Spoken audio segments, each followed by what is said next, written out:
And take a good client to the Golden Corral for Christmas dinner. Oh, I was You'll take thinking 'em. or fondue. Right. I have fondue. Oh, you may want to put that in the oil a little longer. You don't want to get Ebola. Take them to the Right. place where they make with the Vidalia onion. They make the little volcano thing. Yeah. And then they Oh, yeah. throw food at you to catch in your mouth. So It's like Benihana or something, right? Get Did you Benihana. see? And the client go, and then the guy's trying to throw like the shrimp in my client's mouth, and my client's go, "Where are we?" But and you're feeding him bread, well, on that stick from the cheese fountain. I get one of those things. It's like the back scratchers that extend, and I'm feeding them across the table like fondue. Thank you for paying on time. Here's some Here chicken. comes the airplane. And you both get Hep C out of it. Anyway. You actually do the intertwined, like it's a Right, champagne glass right. at your wedding. The intertwined arms. And have a bite of fudge or something. When was or it whatever oil the pretzel change? is. I got agita. Oh man. So anyway, sorry. Here we go. Speaking It's of a great Christmas, part of this season. Yeah, It's yeah, the right. season. By the time this comes out, Christmas will actually be over. Yep. We're recording just prior to the eve of Christmas Eve or whatever that is. Mhm. But Scott, you were always so generous with people. You were so the ghost of Christmas presents, as they used to call you. Ghost of Yeah. presents. Yeah, you were always so kind. Like I like fancy said in last myself show, at the- like I yeah, got my yeah. best friend's license plate from you. I'm always waiting with bated breath. Right. Harry and David. And food the of things month. that I shop for are obviously a little off the Right, wall right. sometimes. Everybody's but, gonna get a chia pet this year. well, I already That's it. did. Yeah, I already did the chia pet, so it's like, what now? And you know what? Since my algorithm now pulls up chia pets regularly, there's a Oh. Willie Nelson one with the long Oh. braids. But you're going weed off of it. Dude, I got 3 ounces off that chia pet. You keep that thing in direct sunlight, you'll cripple your yield. I'll triple, yeah. I got BC Bud on this thing, You gotta man. talk to the plant like a lot of those grow guys Right. did. Told Why me, do you like, keep your chia pet under this 8,000 kilowatt light? melting What do you- snow off your roof? What do you mean? Everybody does that. Anyway. It's a good harvest. Yeah. So Christmas shop. I mean, Christmas shopping is. I don't mind it. Like I actually kind of like to go out and do some of that stuff. I do get to a breaking point where I've been around people long Right. enough that it's like, all right, get me the fuck out of here now. But I actually do like going out and doing some Christmas shopping. But it was funny because you try to shop for your wife and your kids and you try to take little hints about things that they want. But it was funny the other day because I go to Menards probably 3 times a week. Right. I'm always need something from there, or I just, I window shop. So for our shop. listeners that are not from the Midwest that Right. understand the value of Menards is like a superstore hardware store that's like Mhm. it's like a Midwest version of like Home Depot or and Lowe's or Lowe's, something. yeah. Lowe's. Like if you're from New Jersey, it was like the Square Circle place that we used to have when I was a kid. Mhm. Or Handy Andy we used to have. Randy, way that's back it. when. Handy Andy. Right. Rickles, as they used to call Mhm. it. What's that one in Joliet? The bargain one, Bob the Builder or something. What is that one? Yeah, that's gone now. That It's one. JJ Is it? Fish, I think. They turned it into a JJ Fish Anyway. and a check cashing place. But yeah, Right. so I'm at Menards the other day, and I needed a broom for the garage, like just a broom for sweeping out the garage. So I go and get a broom, and I come back and I leave it like just out. It's leaning up against my tool cabinet, like just outside of the door to the garage into the house. And it's got the plastic thing on the bristles on the bottom, right?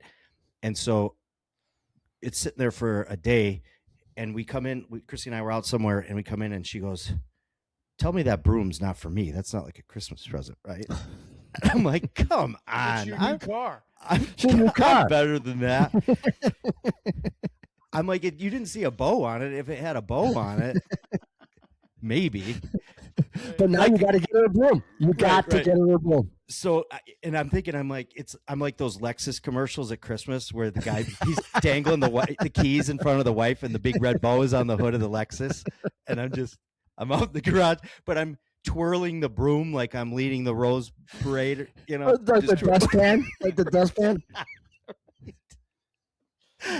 You swept me into your heart or something. I put on the card. You swept. And keep on sweeping. I didn't get you a broom. I got you an apron. What are you thinking, man? God, how dare you? You didn't see the iron behind that broom. Yeah, so no, I mean, it was jokingly, but I'm like, come on, I'm better than that. I put more effort into that. But speaking of Menards, real quick, for those of you from the Midwest or anywhere that you know what Menards is or have ever been to a Menards big hook is the 11% rebate, right? Right. It's like you buy stuff, you get a receipt, you got to mail it in. They give you 11% of what you buy, you get store credit for the next time that you go. Mm-hmm. But apparently, this has been a thing going on forever. Like Menards has been forever, and it's like it's cool. You get the money back, and you're like, oh, next time I can buy, Right. some bird feed or some shit. Mm-hmm. But apparently, this was all according to the Attorney General in Illinois and other surrounding states. This was a giant scam. That they claim that Menards was just fleecing people with this be deceptive, that you're not actually giving them a discount. You're just forcing them to take the rebate and buy future merchandise. So Menards had to pay out $4.25 million to Illinois and several other Midwest states because of this. So Yeah, and who gets that money? The people that know the state gets that money, right? right, like so am I getting this back? Am I getting like a Menards gift card? Because I'll take that. Like, give me a $75 Menards gift card. If I'm a victim, apparently. Well, you know how much sponge candy Debbie bought from there at 11%? Give me my $73 back. Double dipped peanut. Oh, Double dipped. that's all we bought there was candy. $75 a shot. Particularly in Illinois and Michigan, where Menards is, because it's in the upper Midwest, Menards. From what I understand is that they're using some of that money to put up those concrete bollards for the Christmas village that they have in the store every year. Because they're fearing terrorism. Right. Anyway. Because the guy that drives the ride-on squeegee machine freaks out and runs into the Christmas display like it's a miniature Germany. It's the Chris Kindle Mart. The guy goes sideways. Bonsai! Anyway, well, I mean that's unfortunate because Menards was like a mainstay. Like Menards was like always like when I lived there. I mean, it was like, wow, this is a great store because like I said, it came from the Northeast and then you moved to the Midwest. You're like, this is a great store. It's got a lot of great shit in there. Mm-hmm. Like you can get church clothes in there. You can get like Right. refrigerators, paint supplies, you name it. It's in that store. Yeah, like everything. Like Carhartt prices are not completely off the chain in that store. This is a really great store. Customer service was always really good. Everybody was really cooperative and helpful. You could buy one of those mini barns and stuff like that. Their gardens. Right. It was all great. Possibilities are endless. Beef jerky is crazy. I was so impressed with the place that for Halloween I went as the Menards guy. Yes. To the party. And when I got done with the party, I came back to the parking lot dressed as the Menards guy, and I was doing the cart collection for people. At Menards, I was like freaking people out. Like, what is this madman in this parking lot? That's really the guy. The Menards guy just bought beef jerky. Where's my employee discount? Right. Yeah. Just 11%. With Ray Smanza, I think the guy's name was. Ray Smanza. I did a little research on him. I like to get him. Of course you did. Of course you did. Character actor myself, but I did a little research on him as a background, and his name was Ray Smanza. It was great. So you did background on your Halloween character? Yes, I did. I wanted. Oh my God, bro! When they do the true Hollywood story of Ray Manza, played by Sean Ferguson. And they just show the picture from Halloween. Right. Not only the good, but he knows his history. We used to do this Halloween party at Park Ridge, Illinois, every year. Oh yeah. And the Park Ridge crowd actually thought I was Phil Donahue.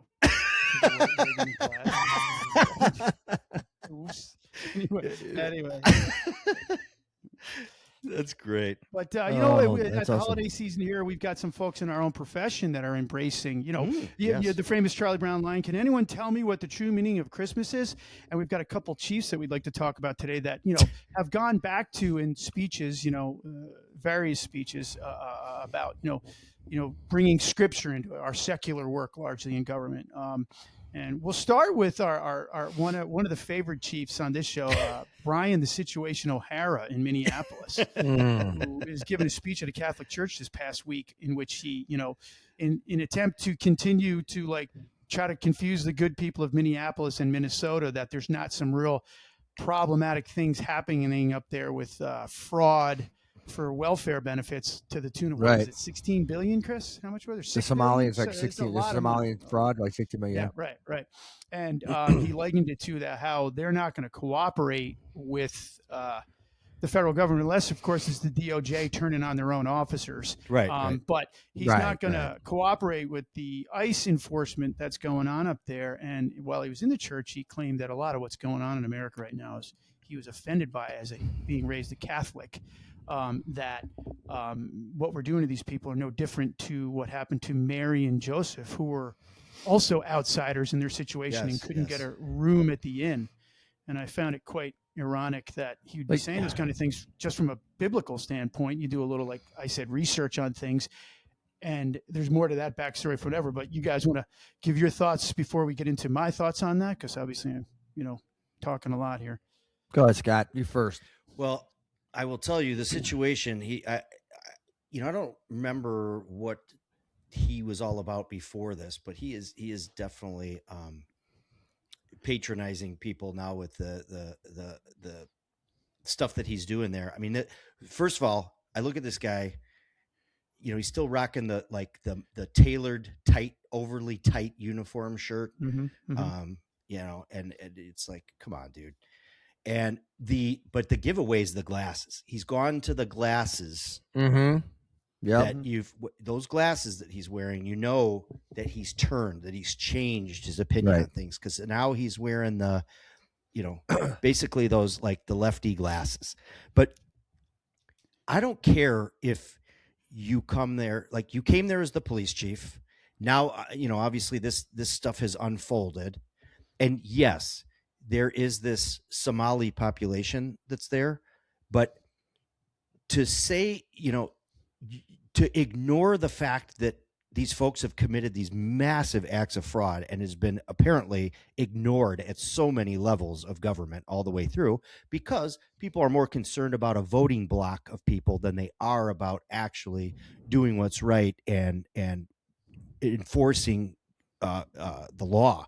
But so here he is, he's up there and he's making these ridiculous, it's ridiculous, these comments that he's making about somehow relating Mary and Joseph coming to the inn as to the Somalis that are there that are abusing the welfare system and all these other abuses that are going on there. I mean, it's so stupid.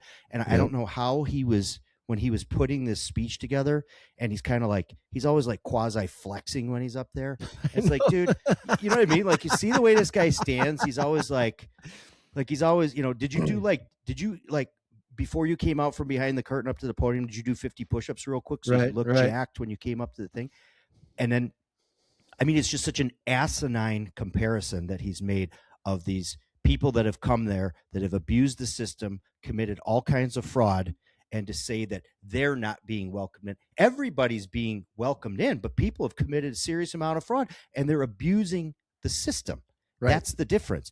Don't compare Christianity to what is going on here is ridiculous. Right. No, I agree. And I grew up Catholic and I've started getting back into the church. I mean, I've always Catholic, but I recently feels like, you know what? I think you just got to go spend some time there, like an hour a week, and just kind of like, because there's a lot going on, with business and stuff like that. Good call. And it's kind of like just an hour where I can go. And sometimes I'll just go by myself and, it's an hour apiece. And I think it's funny that, he's up there and then he brings up Mary and Joseph. And I'm thinking going, okay, this is kind of like where the world's going. They're throwing shit out there without doing any research on what they're saying. I mean, Sean did research on a character, for God's sake. Halloween costume. But the credibility. I wasn't going to have a press conference about it, but I wanted, if somebody asked me, I would be able to tell them what I'm doing. But that's exactly my point, is that you would be able to tell them exactly the point and where you come from, and you did your research. And it's fact. Everybody now, from Candace Owens to, Joe Rogan, they're just throwing stuff out that, well, not so much Joe Rogan, but like they're throwing stuff out that they don't even do research on. It's all for clicks and downloads and all this other stuff. So I'm listening to this clown and I'm like, okay, you're bringing Mary and Joseph into this. Well, okay, hey, dummy, So let's start off with, I don't know, let's start off the basics. Like, how about the 10 Commandments? You want to bring religion in this? So let's talk about, I don't know, thou shalt not steal. Mm-hmm. Oh, guess what? Ding dong. They're stealing. You should, honor your father and mother. You shall not kill. You shall not commit adultery. You shall not steal. They're doing all of this. And it's right in front of you. And like, people are welcome. Yes, absolutely. But you're committing crimes, and then you're going to bring religion to it. Not only committing, moral crimes, you're committing actual crimes, and now they're crimes against God. And by the way, it's crimes against their God also. And I'm not. He's up there and he's spewing his stuff off, and like you said, I see him flexing like he's trying to be that Sunday pastor. I will not. You shall not. And I'm like, bro, like, can't we just listen? They're committing crimes, and right. And you don't want to help ICE? Okay, don't help ICE. Stupid. They're ICE. They can do what they want. They're run by the federal government, not you. Number one, and number two, like if you're up there and you're spewing stupid stuff that you don't even facts on, you sound dumb. Mm-hmm. Like if people actually take the time to go and do the research and think about it, and then when you throw God's name into it, what is one of the things that we've always talked about when interview? As soon as somebody says, "Oh my God, I would never hurt a child," guilty. He hurt a child. He's every such time. A sellout. He's such a sellout. Like that's what I think is so aggravating about it. He's such a sellout. It's such a phony speech. It's such a stupid thing to say that it is. It doesn't even. It doesn't even mesh with what you're talking about. Like it doesn't. It doesn't even mesh with law enforcement. They're committing fraud. They are committing fraud. Right. Period. And the thing that's really wild about this whole thing, I got to own this because he's from Jersey and I'm from Jersey.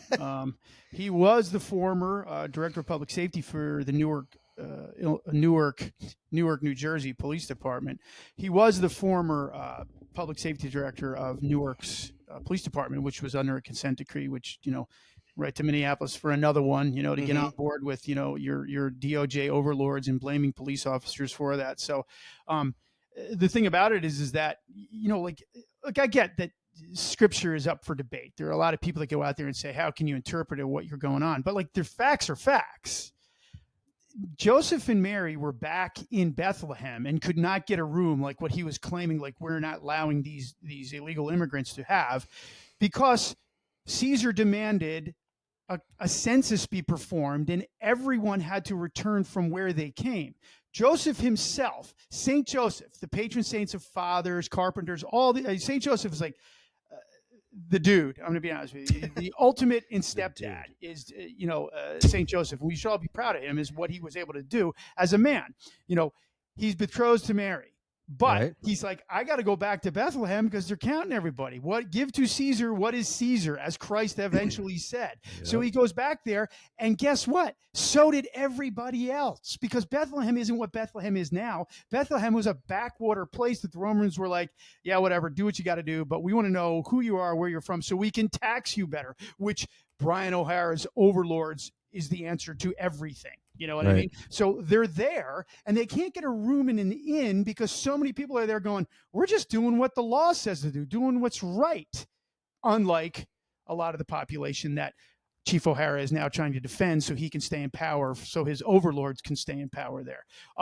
He's no different than the Samaritans being used by the Romans or the scribes and the Pharisees to go out and do the bidding of the Roman Empire to keep people down.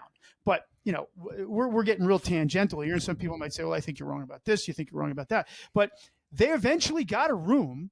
And the room that they got was the manger, which is what Christ was all about. He's not this glorious king that comes and takes things over. So I think he was so tone deaf and off the mark in what he was saying. And the other thing, too, is should Mary and Joseph then, based upon what your ideology is, Chief O'Hara, should they have knocked somebody out of a room? Somebody out of, there's people that are from Minnesota in the state, in the city of Minneapolis that are really, really upset about. Now we're being scrutinized about this welfare that a lot of long-term Minnesotans needed, and now will not be able to get because everybody's got to reapply, which is going to no doubt be all really, really smooth because government's involved with that, and it'll go right back. Be done in a week. So it's like, fine. So Joseph and Mary should have knocked somebody out of a room because they're like, hey, we got Christ here. We got the Savior of the world. Hey, don't I get a room? This is all I get? This is a studio? I mean, come on. I wanted a two-bedroom room, you know? I wanted a suite. Where's my Toblerone? You know what I mean? That kind of stuff. Can I get a water view? I don't know. He's got rewards points. Don't treat Scripture loosely like you treat policy up there, where you bend it to kind of meet the needs of what your overlords wanted to do, like with, no offense, Derek Chauvin.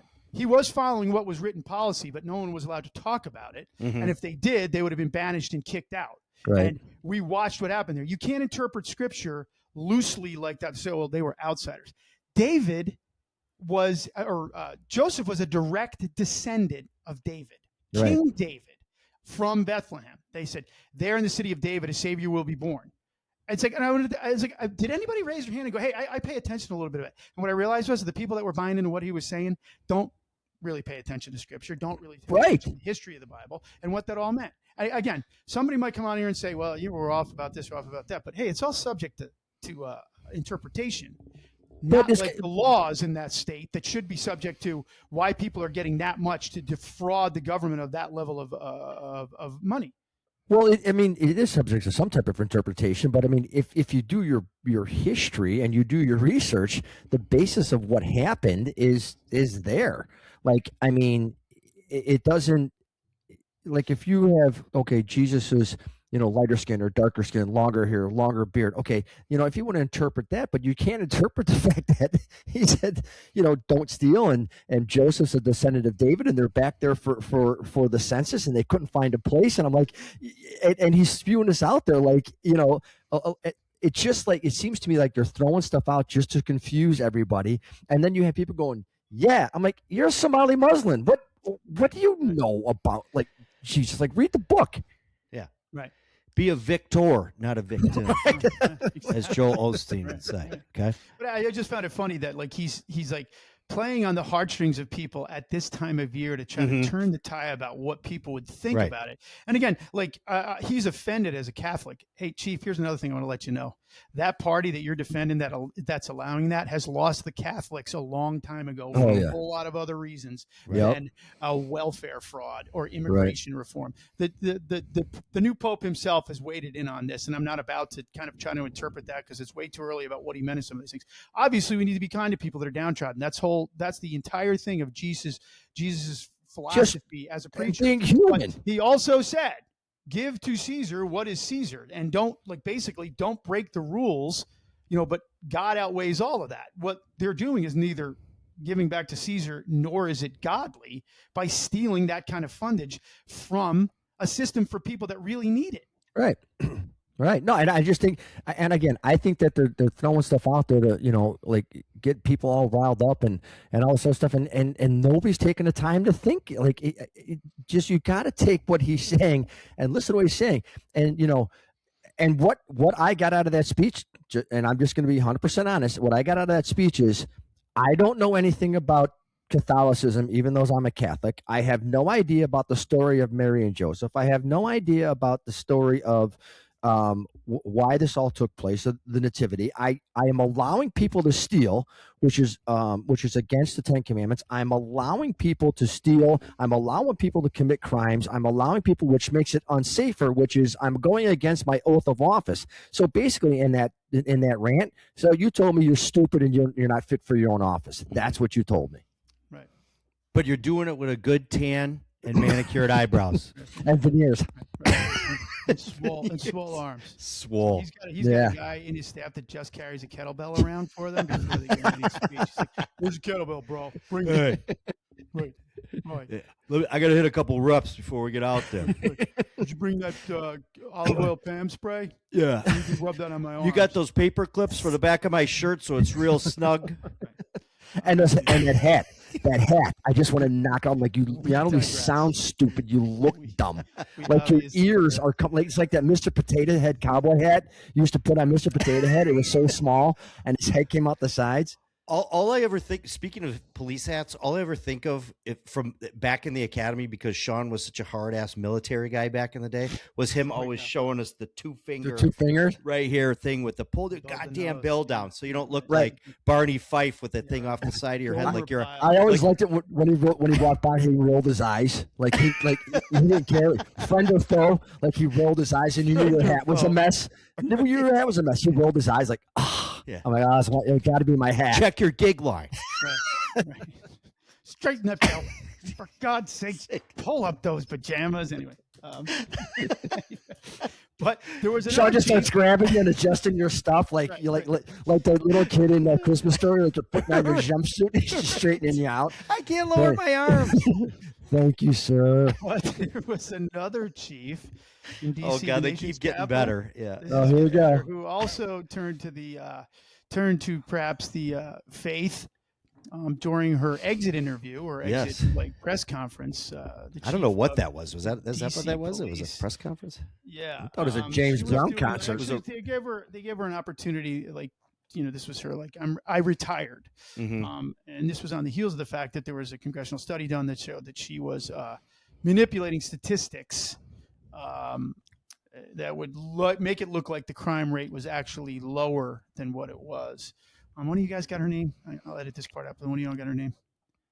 Well, no, I mean Pamela Smith, Chief Pamela Smith. Yeah, that's it. Well, Chief Pamela Smith in all of this is, the same one. If you remember the interview, and if you're a cop, these are the things we love to see. And Police One does a great job of getting those in my feed right away. Right. And that when she was asked a question about what the chain of command thought of a certain situation, her response was, "What's that?" I mean, you got PV1s in the Army that know what the chain of command is. You got people that have never served in the military that know what the chain of command is. The words itself explain it. Right, pretty much. And then the mayor had to jump in really quickly and save her with that. Mm-hmm. But, there's a lot of debate around there that she was a DEI, appointment.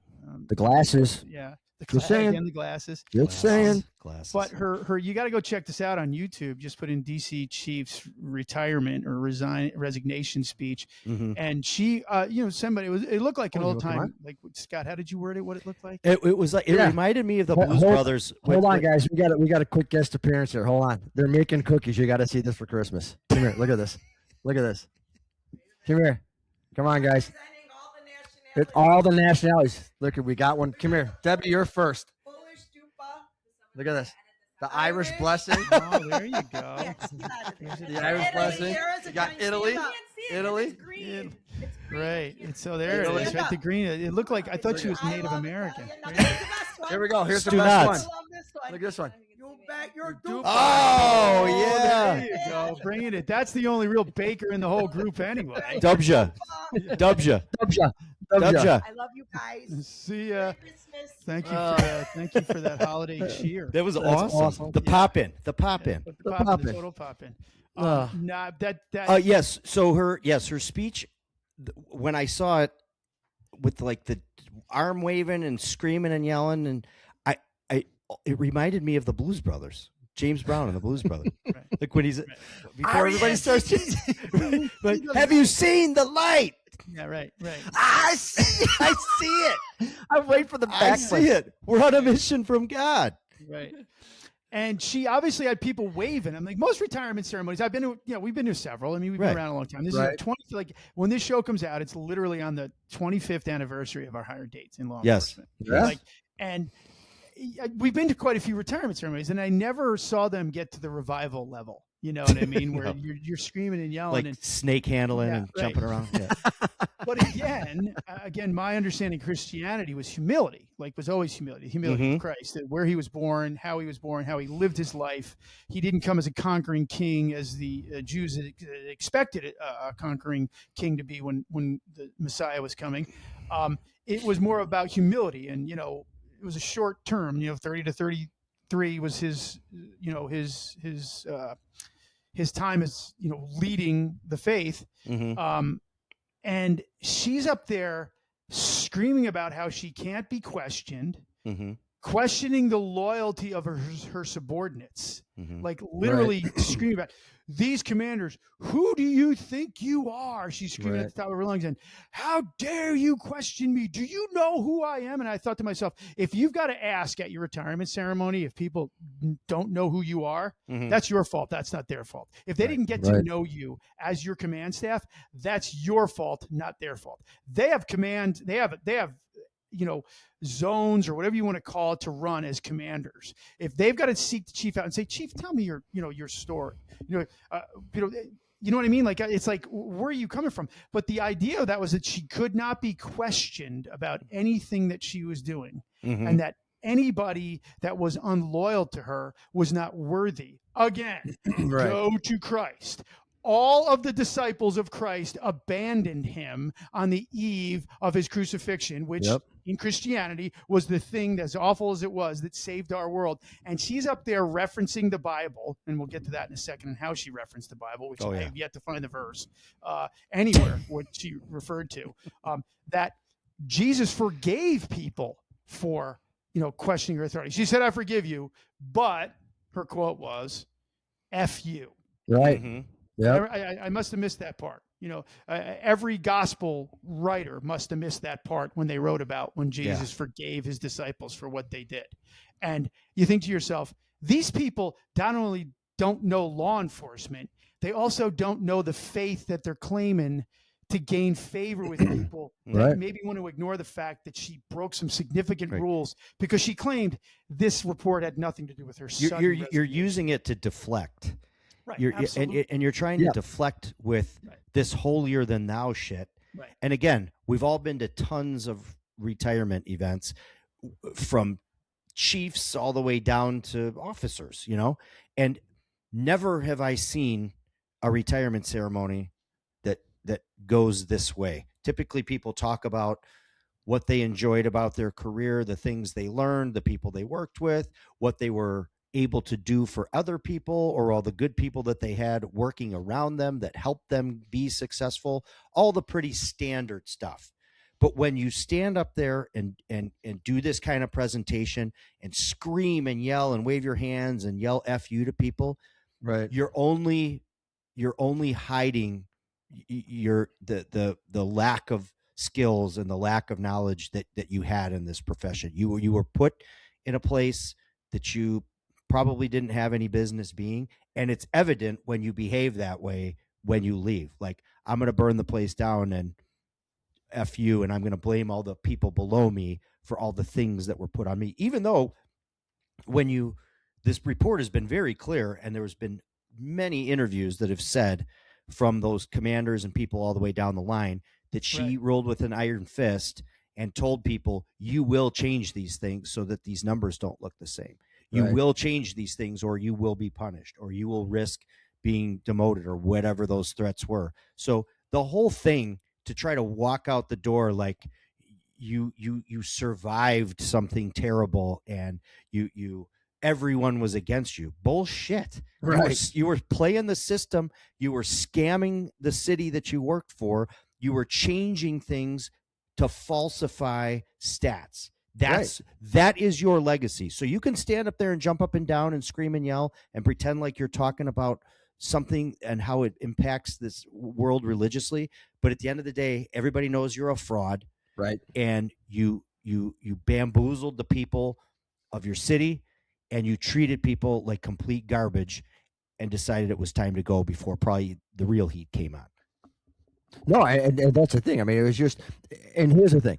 To me, it's always about making sure you surround yourself with good people. And and listen, if you don't know something, like what would be wrong with her going, hey, all right, listen, I didn't really think I was going to get this job. I was obviously going to be a DEI hire, so we need to team up and make sure that this all goes down the right path.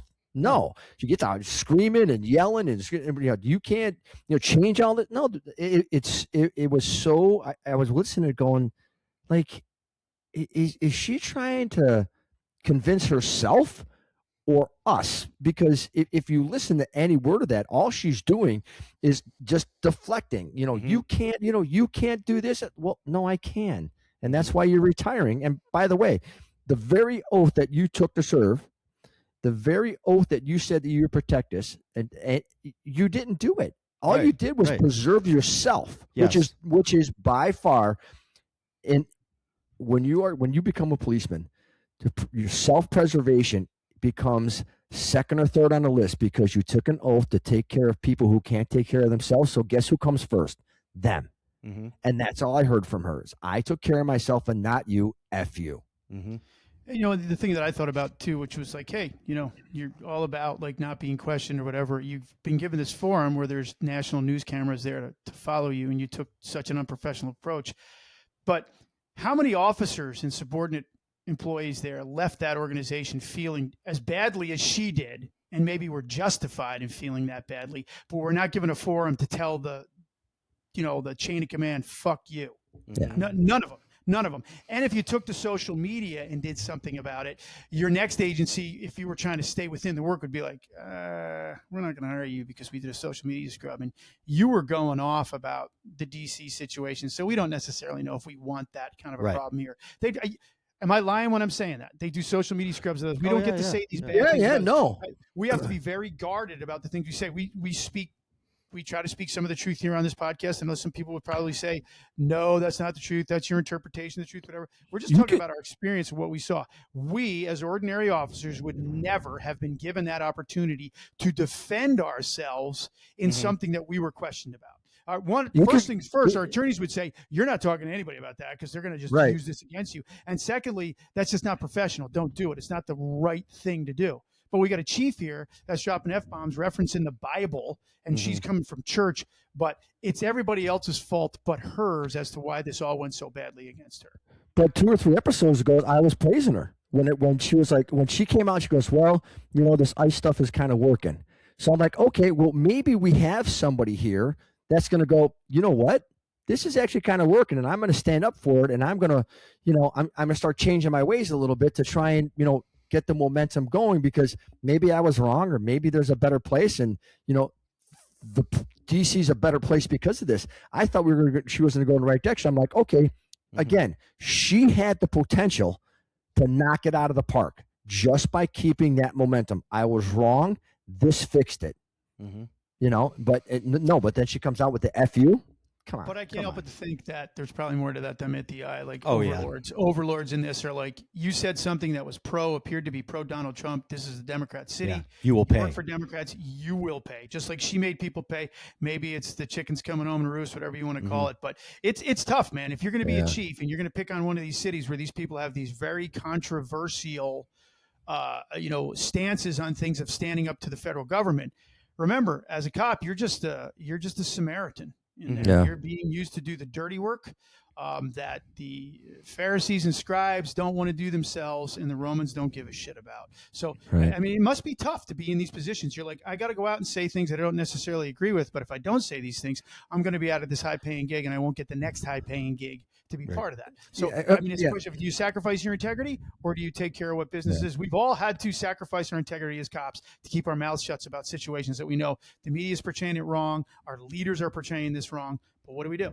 Yeah, I agree. Well, I want you to know, and for all Catholics out there, that this episode, because of Sean's biblical knowledge, will count as one RE class. This is one CCD class. So if you have your children listen to this, this counts. I claim to be no biblical scholar, just like I don't know much about history. I have a Bible pop-up book.